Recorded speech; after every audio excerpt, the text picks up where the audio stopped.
Friends, இன்றைக்கி ஆர்த்திஸ் கிச்சனில் பார்க்குறதுங்க புளி சாதம் எப்படி ரெடி பண்ணுறதுங்க. நம்மளுக்கு சாப்பாடு மீதி ஆயிடுச்சுங்க.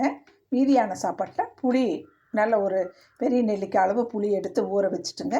அதை புழிஞ்சு நம்ம இந்த சாப்பாட்டில் ஊற்றிட்டு கொஞ்சம் மஞ்சத்தூள், உப்பு தேவைக்கேற்ப உப்பு போட்டு நம்ம பெரட்டி வச்சுட்டு 1 hour கழித்து நம்ம தாளிச்சிக்கலாங்க. சூப்பராக இருக்குங்க இந்த புளி சாதம்.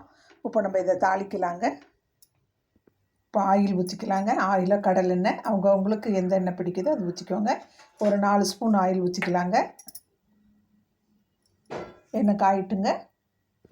இப்போ எண்ணெய் நல்லா காஞ்சிடுச்சுங்க. நம்ம கடுகு போட்டுக்கலாம். வெள்ளுளுந்த பருப்பு போட்டுக்கலாங்க. அப்படி கடலைப்பருப்பு கொஞ்சம் போட்டுக்கலாங்க. இந்த கடலைப்பருப்பு அவ்வளோ நல்லா இருக்குங்க. அப்படியே கொஞ்சம் நெடக்கலையும் போட்டுக்கலாங்க. அப்படியே 2 வரமிளகாய் போட்டுக்கலாங்க. அப்படியே 2 கருவேப்பிலை தழை போட்டுடலாங்க.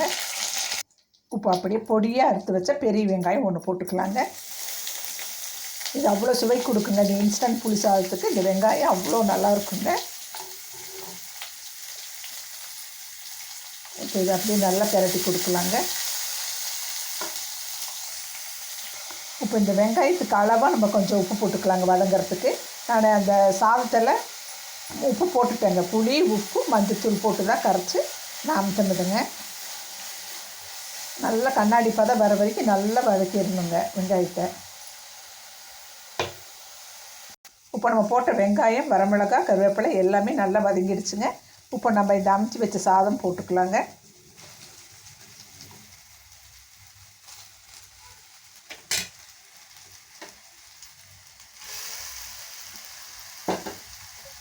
இதை நல்லா பெரட்டி கொடுக்கலாங்க.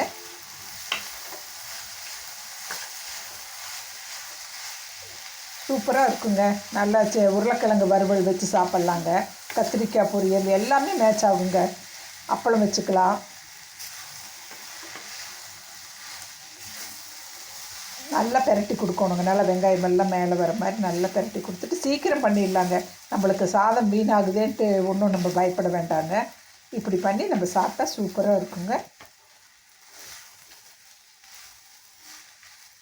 சாதம் சூடேறுற வரைக்கும் பெரட்டினா போதுங்க. ரொம்ப நேரம் பெரட்டணுன்ட்டு அவசியம் இல்லைங்க. இப்போ நம்ம பிளேட்டிங் பண்ணி பார்க்கலாங்க. இப்போ நம்ம டேஸ்ட் பண்ணலாங்க. ரொம்ப சூப்பராக இருக்குங்க. நான் போட்ட புளியோட அளவு, உப்போட அளவு, அந்த நெடக்கலையோட அளவு, வரமிளகாயோட அளவு எல்லாம் சேர்ந்து இந்த இன்ஸ்டன்ட் புளி சாதம் அவ்வளோ சூப்பராக இருக்குங்க. நான் சொன்ன அளவுகளோடு நீங்களும் பண்ணி பாருங்கள். என் சேனலை பிடிச்சிருந்தா சப்ஸ்கிரைப் பண்ணுங்கள்.